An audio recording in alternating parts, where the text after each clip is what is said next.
is going to change the way we live, the way we work, the way you think. My guest today, David Gwynn's going to tell you all about it. Welcome to the show, David. Hey, good to see you, Adele. Great to be on your program today. So, we are both AI consultants. And the reason why I asked David on here is that he's going to introduce his expertise in the world of money, finance, and how it's integrating with AI in influencing everything and the way we think, the way we live, the way the economy's running. Get set for a juicy interview, especially if you don't know much about AI, or maybe you're a little bit nervous about AI, or if you want to take advantage of AI because it's here, you might as well jump on the bandwagon. Wouldn't you agree, David? Absolutely couldn't agree more. So this is the 15-second blurb about why you should listen to David. David is CEO of AI Advisors. He works with companies all over planet Earth and helping them with their tech. He's involved with a lot of VC and investment. He's very good with tech and money. And so AI fits in right there. And also a very thoughtful guy in terms of how our world is changing. So, David, in the pre-chat, you had said something which I agree with. I think every guest I've had has agreed with that AI is like such a huge paradigm shift. It's not just another tech, right? I've heard it compared to as bigger than the steam engine. Could you explain for our audiences why this is so big and what you mean by paradigm shift? Because I think we're used to thinking of the next thing, but this is a little bit more than just the next thing. Wouldn't you agree?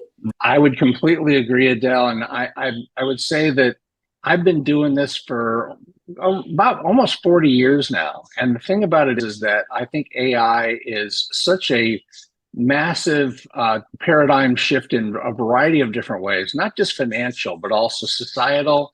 And it's going to affect us in everything from not only how we live our lives, how it's like affecting us in terms of healthcare. Look what happened just as recently in terms of the pandemic with the design of medications utilizing AI technology that probably saved millions of lives. It's really quite pervasive. And I think we're just in the first inning of a very, very long game in terms of things, the way, in terms of how AI is going to transform society and the world in total.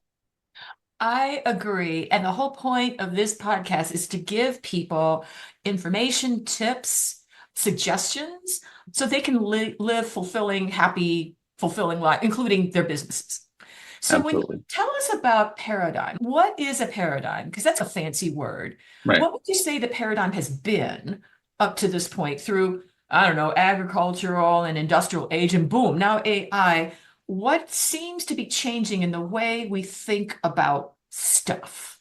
A paradigm, at least the way that I view paradigms, are basically encompass a worldview where, to a certain extent, we've lived our lives somewhat of in an analog type of environment, to where if we had one thing change, it would result in a certain anticipatory type of change that we could somehow have a relatively confident sense of predictive capability based upon our past history, based upon our past experience. We're now entering a world where, because of the growth of quantum computing, because of the growth of a massive amount of data, the ability to compute that information, to leverage that information, to utilize the data, has resulted in new ways of technological and scientific inquiry that we have never seen before. And whether you're looking at things in the world of money, you're looking at things relating to society in general, you're looking at politics or healthcare, it doesn't matter what you're talking about. The impact of AI goes across borders, it grows across disciplines, it even grows across nationalities. I've been seeing a lot of activity lately in terms of the development of data centers for entire countries, basically what you call sovereign AI, where AI is being built for entire countries. So I just saw one thing where NVIDIA was building one in Denmark for the entire country of Denmark to basically provide AI to support the culture of that particular nation. You're seeing the same thing happen it's all over the place. And the cool thing about it is that AI in its current form is the dumbest it's ever going to be. It only gets smarter. It doesn't get tired. It doesn't need a break. It doesn't need health care. It consistently, all the time, engaged in improving its knowledge and skill sets. And as long as we as individuals, no matter what we're talking about, as long as we look at AI as somewhat of an enabling and empowering tool, I think it will work for us quite nicely. And the thing that I've also noticed is depending upon the quality of the people that you're working with, you can actually leverage and string together tools that do amazing things. But the key is knowing how to put the tools together, when to put the tools together, and also how you safeguard the data that results. So I think those are one of the big things that we're going to have to contend with is the world of cybersecurity, which is an entirely different topic. The thing about AI that's so fascinating is that how huge its impact is. Meaning, usually when there's a technology or some advancement, it affects one thing, maybe two, maybe three, but everything's impacted now at the same time. And one thing I've been sitting with is how much of the way AI is being implemented eventually boils down to humanoids and the decisions we make. And that boils down to things like our worldview, our ethics. And this is where sometimes previously business owners might squirm a little bit because that was always seen as fluffy. Oh, yeah, we try to be good people, of course. But now the impact is significant. And now people really have to sit with the consciousness of the leader. And since you've been in the world of money, I'm just itching to ask you, wouldn't you agree that up to now, high finance, with your experience on Wall Street, consciousness was probably not that involved in money decisions, was it? Like in investing and stuff like that? Actually, I think that technology has increasingly been involved in the financial markets in a very, very big way. When I first started out on Wall Street back in the mid 1980s, Wall Street was basically run in a very personable, very manual, very mechanical type of way. Was that the days of greed is good, that kind of stuff? That's the days of Gordon Gekko. In fact, I remember watching that movie premiere with some other stock market trainees, and it was like walking into one big epiphany. It was a great time to be a part of that entire experience. But none of us necessarily wanted to be Bud Fox, but we all seemed to know clients that were a lot like Gordon Gekko. So the consciousness level at that time was illustrated in that movie. Greed is good, money is good, more is better. What is happening now, especially if AI continues that mindset, that could be a little bit alarming. If it's never enough, more is better. What do you think is happening with AI and the consciousness of money? Most of the trading that happens on Wall Street now is algorithmically driven. So it's all done with computers. It's all done with big data. It's all done with predictive analytics. And the thing that worries some people is how does this affect the little guy that's not in possession or doesn't know how these types of trades are happening? When you look at big Wall Street firms like Citadel or the big Wall Street market makers, those guys trade more shares in 2 minutes than most of us will ever trade in a lifetime. AI has been running already for the last 10, 15 years. We just didn't know about it. Institutional trading is largely algorithmic. Maybe the public didn't know, but AI was already massaging things along. And now it's evolved to this level. Right, right. And the thing that I think is surprising to some people is the fact that this trend is only accelerating. Right now in financial markets, data moves so fast that the big Wall Street firms are in a technology horse race for who can get control of the data the fastest, who can make the decisions the quickest, who can anticipate the moves of the other participants ahead of time. And so it really becomes a very competitive game, a very data competitive game in terms of who has control of the algorithm and when. And this brings me to a question that I think the public's just dying to ask, but no one does. When is it ever enough? If everyone's always trying to build the next mousetrap, there must be a fear that if you don't, the next guy will, right? I think I was listening to another speaker saying we would all like to relax and not have to constantly build a faster, better, but it's the feeling like, well, if I don't, they will. And Right. at what point is enough enough? It's Mhm. almost competition based or fear based of being left behind. And if I don't have the fastest mousetrap, I would lose all my millions. Is that the fear? FOMO is very much a motivator on Wall Street. It always has been. And the thing that I think you're also seeing happening in a very macro sense in terms of financial markets and money in general is I'm a little bit worried about a stratification of society between those individuals that are aware of what AI can do and how it can benefit them, how it can be basically a digital assistant, how it can improve the quality of their lives, and people that don't.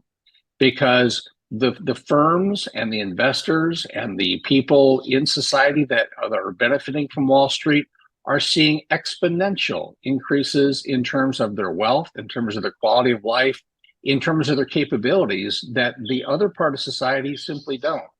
And so, one of the things that I'm hopeful about is that we're starting to see some more moves of getting access to high speed internet in rural areas across the country and around the world, which will give folks in more rural locations access to that same flow of data that you're seeing in big cities.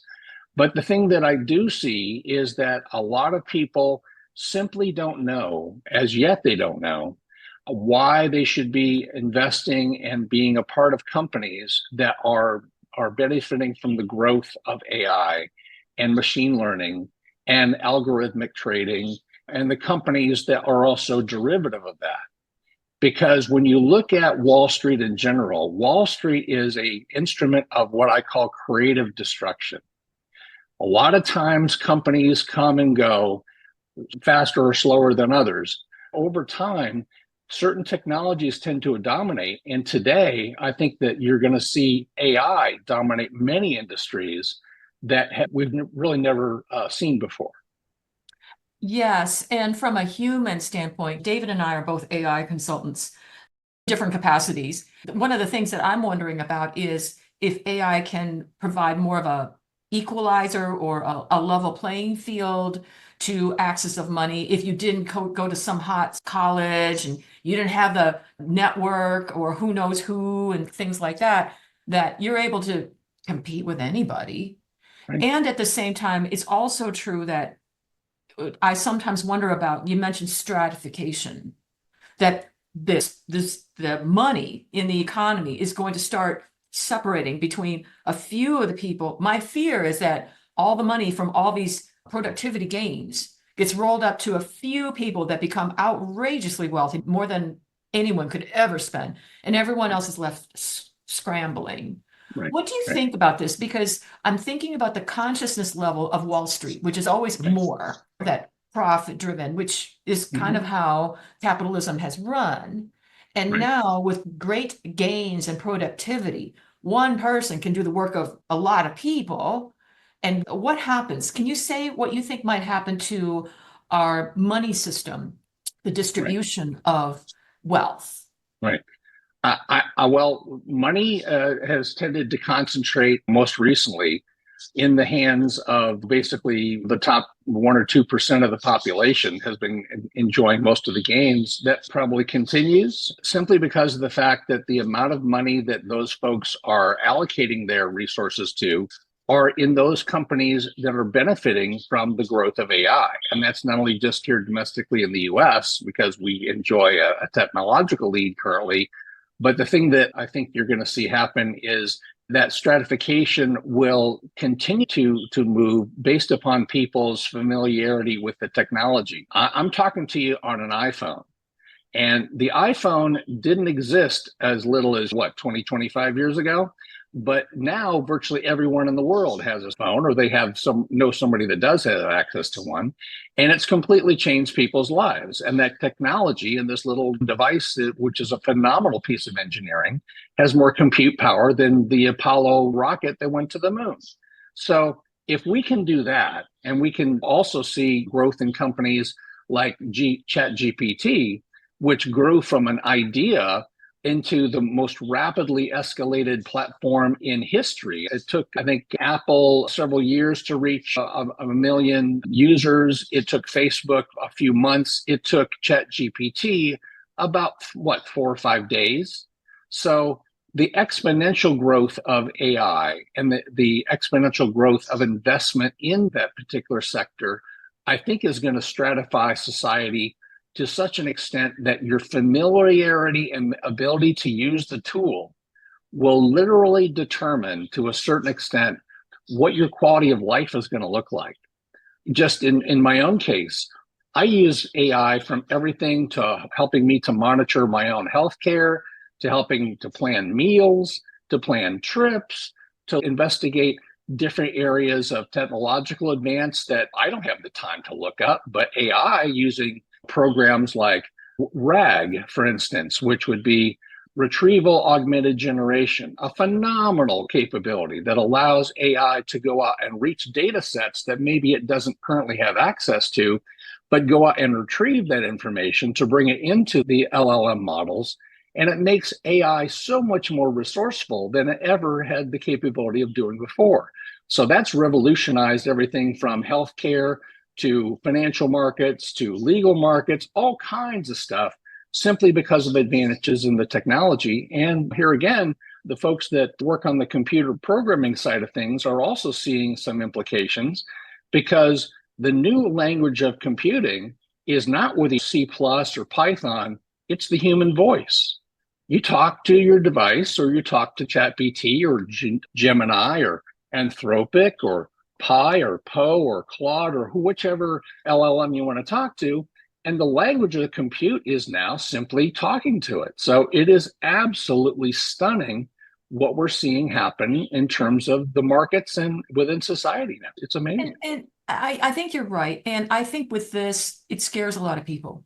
It's such a fast and big change. AI is still relatively new to a lot of people. You and I are in it, but a lot of people have heard about it or they've played around with it. And for people who are nervous, I like to say that, ladies and gentlemen, AI can be your best friend. It can be your competitive advantage. It can be your time saver. It can be your assistant. You don't have to be in the know with fancy people. You don't have to have come from a fancy background, or even what school you went to, or how much you know anymore. So even how we think about solving a problem, whether it's what to make for dinner, I'm going to take a picture of what's in my refrigerator. AI will put together a meal plan, which is amazing, or my shopping cart or whatever, or ideas for a novel, or ideas for a new business.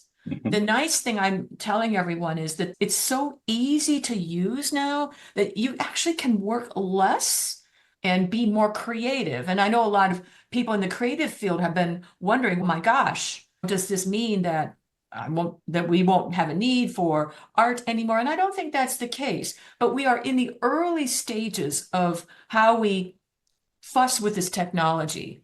And there are some people that are looking at it with the money lens. Other people are looking at this from the employment lens. Other people are saying, I just want a simpler life. I'm tired of my email driving me crazy. So if there anything, my hope is that this podcast can help people relax and know that this can be your best friend. Because I feel like in talking to a lot of lay people, a lot of people are quite nervous about AI. They don't understand. What would you say that might reassure people out there that are just scared of what is happening? Right. The thing that I've noticed over the course of my entire career, it doesn't really matter what the technology is. There's always going to be a segment of the market that's going to be scared out of their gourd about it. It doesn't matter whether it's computers or faster cars or electric cars or telephones or cell phones or smartphones or the internet or now AI. There's always going to be somebody that doesn't quite get it. The thing about it is that one of the unique things that we have as human beings is the ability to adapt. And the ability to adapt has characterized the growth of society and changes in civilizations. Whether you move from the Bronze Age to modern day, our transformation as people has a lot of times involved our ability to adapt to new ways of thinking and doing things. And that comes down to education. So in terms of knowing how to work with AI, I would say that to those people to suspend certainty and just simply try it. Ask ChatGPT just in your own voice. Teach me how to put together a prompt. Teach me how to use a large language model. Teach me how to analyze photos. Teach me how to figure out what to make out of my refrigerator tonight for the ingredients that I have. Teach me how to save time. And especially in terms of saving time, the thing that I'm really excited about is the ability for AI to free up time for things that we're not good at. AI is a phenomenal tool to help you save time in terms of your day-to-day activities and the types of things that typically rob you of productive time doing what you're really good at as a human being. But AI is extremely good at everything from managing checkbooks to doing financial projections to filing emails, answering emails, figuring out your day-to-day activities, coordinating schedules, putting together trips, all kinds of stuff. Oh, yeah, it's great for that. And my hope is, and David, this gets back to the consciousness of leaders. I pose the same question to every guest that we have a choice. If you're a corporate leader and you implement this, and the promise is all this more free time, like everybody's going to have more time to do other value-added tasks, etc. Is this going to result in a speeding up of the production line, like in Lucy, right? Or back when in the industrial age where people would speed up the gang because, oh, you're better at it now, so we're just going to crank it up so you have to produce more per hour. Right. Or will we be able to truly enjoy what I hope is people can relax more on the job? There is more free time to talk to your colleague. And yeah, maybe 60% of that is work related. But Right. a good 30% of that is better relationship. A little bit more about their family. You can be more human instead of, oh my God, get to the point, get to the point. Because what I'm noticing is this drive for conciseness. Like I love productivity, but it gets to the point where people can't even be human anymore because Right. you just get to the point. Right. I'm always struck by how leaders are so impatient. Get to the point. But then you lose the context of why things are a certain way when you just want to know the bullet points of X. It's Right. almost like sometimes I feel like leaders want to run their businesses like cliff notes. Mm-hmm. It's like you get the cliff notes of a movie without having seen the whole movie, as if Mm-hmm. the cliff notes equates the movie. And I don't Right. believe that's you lose the character development, all the nuance of what's going on, and everything's boiled down to three things because people were so tight on time. Right. My Right. hope is that consciousness of leadership shifts to say, I have more time to watch the whole friggin' movie and get a deeper sense of what's really going on in my business instead of a report of three bullet notes that I just wanted people to get to the point. Right. How Right. do you feel about what would happen? Do you think it's going to be we need fewer people to run a business and everyone's going to work 10 times harder? Or is it possible that we're working, but no one's overworking? Decent, maybe people only work 30 hours a week and you can have a life, Right. not wreck your health. You, with your Wall Street and money awareness of how leaders think and how investors think, what do Right. you think is going to happen? Because I am concerned it'll go the way it's gone in the past, which is more. But then, what are your thoughts on this? And I know this is philosophical, but you're Right. the guy to ask. To be completely transparent, I am a bit of an optimist, and I'm also a bit of an altruist because I am engaged in business because I like helping people, and I like helping people solve their problems. I think AI is a way to solve those problems, and to get to your point that you made earlier, which I think is exactly right on. One of the things that I think we're going to have to deal with is in the age of AI is we still need to teach our kids how to communicate, how to carry on a conversation, how to carry on a relationship, how to take care of one another, how to work with your family, take care of your family, get to know your family, and know your family not just from a standpoint of facts and figures from whatever digital device you're using, but sit down and talk to them, spend time with them, things like that. And in terms of the fears about AI, the things that I think we're going to want to pay attention to is exactly what you pointed out earlier in wanting to pay attention to nuance, to pay attention to emotion, to pay attention to human connection.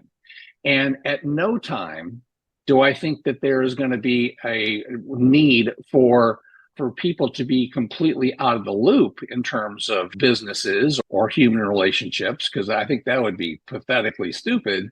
But I think that there will be a time where if people don't know how to leverage the tool, they're going to be spending a lot of times doing things that they're not good at, that the AI is far superior to do, some of which we covered earlier. But the main thing, just like Michael Gerber pointed out in the E-Myth years ago, is that the key success factor for businesses, I think, is spending more time working on the business as opposed to in the business. And I think that's what AI will free up the time for leaders to do, to spend time doing things that are helpful in terms of growing the business and looking and expanding on new opportunities, because there's going to be a lot of them, as opposed to doing the busy work that people are typically not very good at. And as an investor, when you're evaluating the buy or sell of a company and you hear, oh, they're implementing AI, are you automatically assuming they should let go of 40% of their staff to justify the profit? I mean, is that how an investor would think? Instances where that type of thing happened a long time before AI came along. In fact, some of the investors that I worked with, some of the people that headed up big companies, they grew their companies by basically acquisition. They would be buying little companies, firing the support staff, and then consolidating their operations and basically growing the business by conglomerating all these different assets together. Well, that's nothing new. That's been happening for many years. But the difference in terms of whether people use AI or not is, I think, more applicable from a standpoint of, okay, for that 40% of your employee staff, once you adopted AI, if you train that 40% of your staff how to leverage AI in the business, not only do they become more productive, but they also become more valuable. Yes, you can grow your business faster. Right now, everyone's scared to death that the employment numbers are just going to drop, but the potential, it's almost like unrealized potential, human potential, right? You could let go of them, or you keep them on and they can produce even more to justify, more gains, that with the sum of the parts and whatever. The whole is greater than the sum of the parts. And I think that's exciting. And that is a paradigm shift for business, because usually they think about laying off to raise the stock price. Well, what if AI means you keep everybody, you make even more than you would have saved had you let go of the bunch of people? I don't know. It's interesting.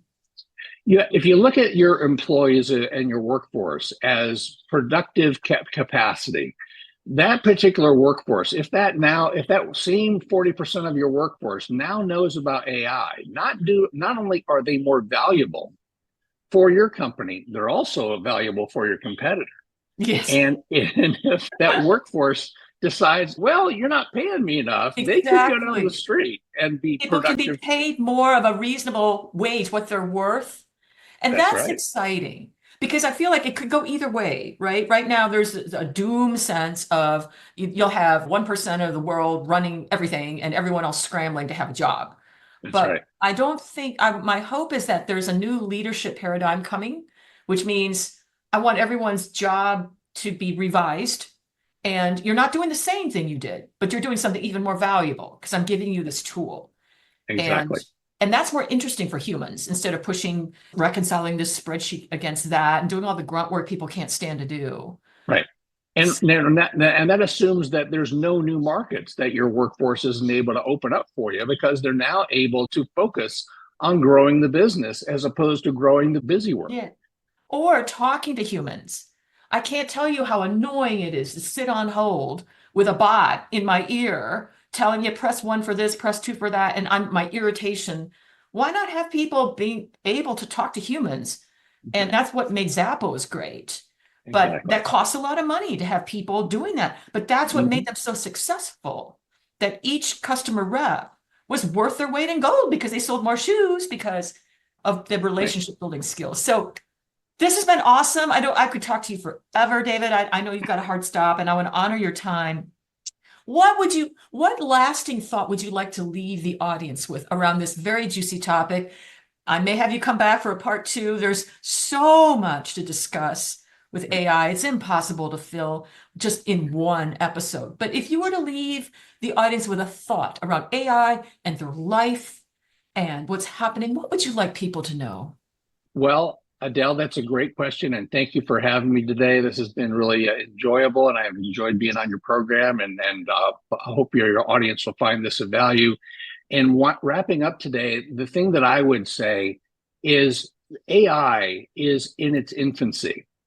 We don't know how big, how fast, how far, and to what extent AI is going to develop, but it will develop extremely fast. And I think that your audience, if they keep an open mind, if they keep themselves adaptable and and agile to be on top of what's happening in terms of the things that they like and that they care about, that the future is completely unlimited. And I'm excited for the possibilities that we as an entire species are going to undergo in the next several years. It's really mind-blowingly exciting. Yes, it is. I tell all my clients, just learn one tiny little AI thing a day. That's it. Because it's easy to just shut down from the overwhelm. One little thing. You can take a Exactly right. picture and tell AI to tell you what's in your fridge or whatever. It's just simple things like that. David, thank you again so much. I'll have your contact information in the notes and would love to hear from you, ladies and gentlemen. If you have questions, you want me to ask the next guest on what it means to be human during this very chaotic time on all levels. Yeah, so thanks again, David. You bet. Take care.